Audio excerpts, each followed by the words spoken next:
Big Bad Bruce by Bill Peet. Read to you by Grandma Maybe. Forever Green Forest was a quiet, peaceful place until Bruce, a great shaggy brute of a bear, came wandering up out of a canyon one day. A bear of such size was enough to frighten anyone, and the smaller creatures who lived there kept a sharp eye on Bruce in case he might give them trouble. As long as Bruce was busy rooting around under boulders and logs, searching for a feast of beetles and grubs, there was no need to worry. But when the big fellow was feeling frisky and ready for fun, it was time to beware of the bear. What Bruce called fun was to scare the wits out of everyone. The most fun of all for Bruce was rock tumbling. There were lots of rocks in Forever Green Forest, great jumbles of them. With a swipe of a paw, the bear sent them tumbling down the steep slopes, 3 and 4 at a time. The tumbling rocks shattered logs and flattened bushes and brush, leaving no place for the rabbits and quail to hide. So they took off in a panic to go leaping and dodging and flying pell-mell in every direction. Once he had them all on the run, Bruce went rolling around on the ground, exploding into great, roaring, snorting fits of laughter. Ha ha ha! Har har ha ha! Ho ho! As long as the bear lived in Forever Green Forest, it would never be peaceful and quiet again, and for all anyone could see, he had come there to stay. Then one afternoon, Bruce made an awful mistake, a terrible blunder. He came across a huge boulder resting on a bluff and decided to give it a ride. With a mighty heave, he sent the boulder tumbling down a steep slope, flumpity blumpity wumpity wump, smashing pine trees and aspens to splinters and leaving deep dents in the ground as it went.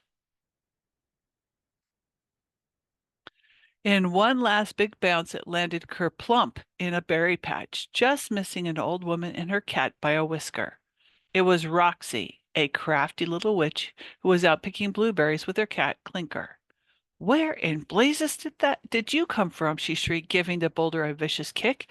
"How did you get here? Who sent you?" Just then a raucous roar of laughter echoed through the pines, and in a twinkle Roxy caught sight of the bear on the bluff. "So that's who!" she cried, and in a fury she went storming up the slope to face the bear. "You big lummox!" she exploded. "You big bumbling brute! That rock could have squashed us to smithereens, and you think it's funny!" "Har, har!" chortled Bruce. "Ho, ho, ho! Hee, hee, har, har!" The bear had never seen anything half so funny as the frantic little woman with the wild flying hair. "Laugh while you can," warned the witch, "but just wait. I'll have the last laugh, Mr. Bear. Oh, indeed I will." Then she took off like a shot to go streaking down the slope so fast her cat could barely keep pace. And when the witch reached her cabin at the edge of the forest, she had hatched a plot. "I'll make a pie," she decided, "a very special pie for old Mr. Bear." In a flicker of an eye, she had made the pie crust, and in a trizzle and a trice, she had whipped up a filling of blueberries and honey. "Now for the trickery," she muttered, flipping through her magical cookbooks to one of her favorite recipes. Then, reading the directions carefully, Roxy began to measure. 1 drop of dwindling, 2 blurps of belittling, a smidgen of minikin, and a half-teaspoon of twerp, a shrift of shortening, and then 1 pinch of kaput should do it. The instant the pie was baked a golden brown and ready to serve, Roxy scurried out the door with it back to the forest.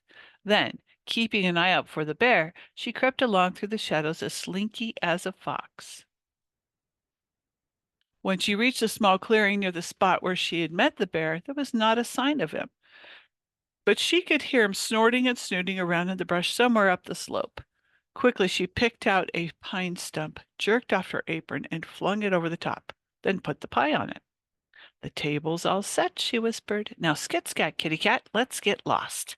And they ducked down behind a log, just a hop, skip, and a jump from the stump to wait for old Mr. Bear. They didn't wait long.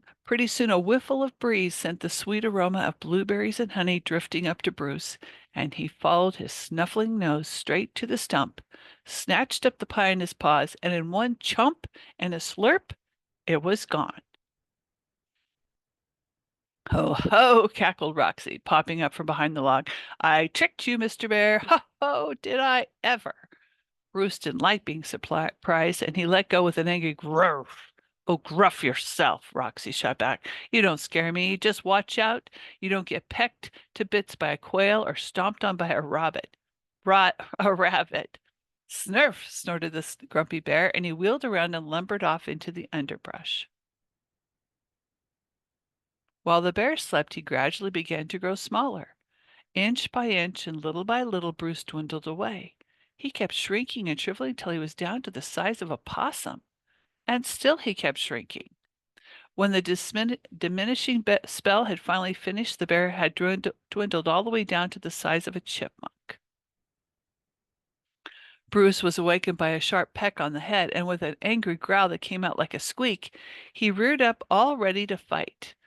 But when he found himself nose to beak with a giant of a quail, Bruce backed off to gape in amazement. Then as the bewildered bear looked around, he was surprised by 3 more giant quail and a pair of huge rabbits.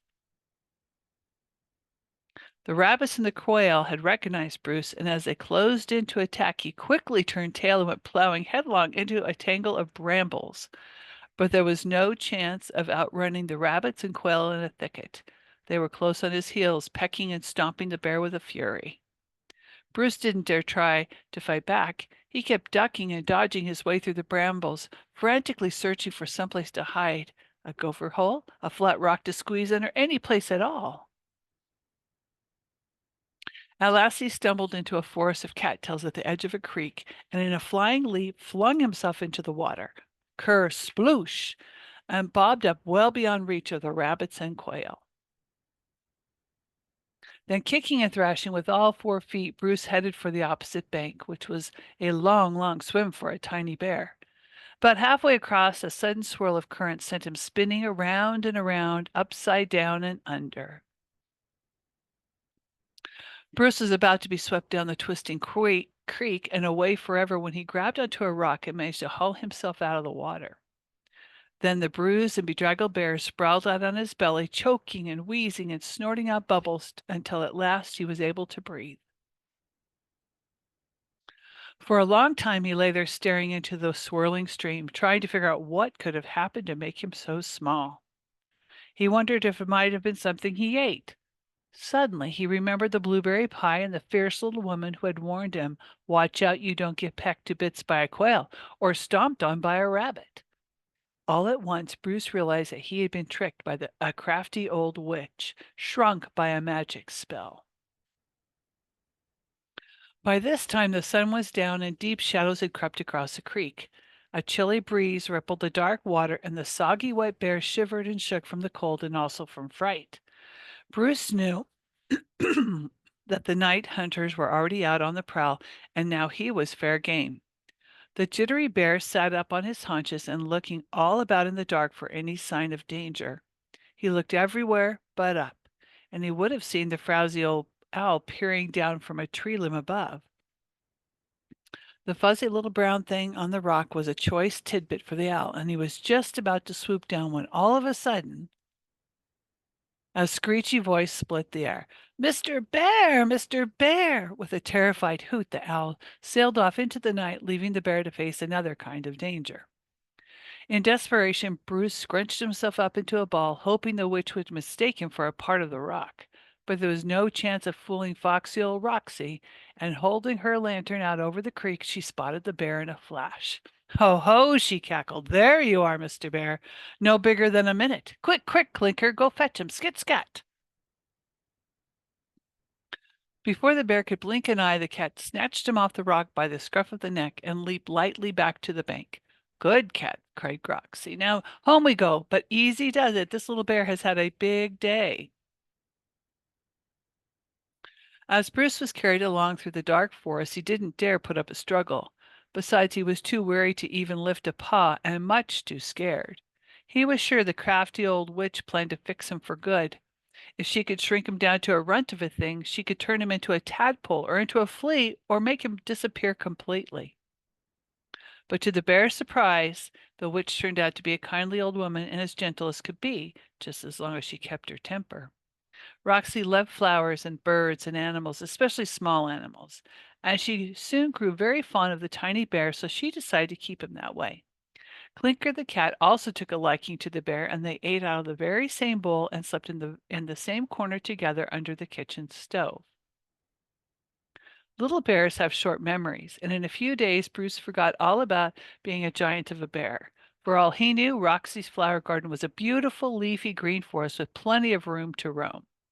Whenever the tiny bear was feeling frisky and ready for fun, he flipped pebbles around as if they were boulders, just to scare the wits out of the grasshoppers, the beetles, and the caterpillars. From a bug's eye view, Bruce was a great, big, hairy, scary, horrible brute of a beast. The end. And Grandma maybe loves you.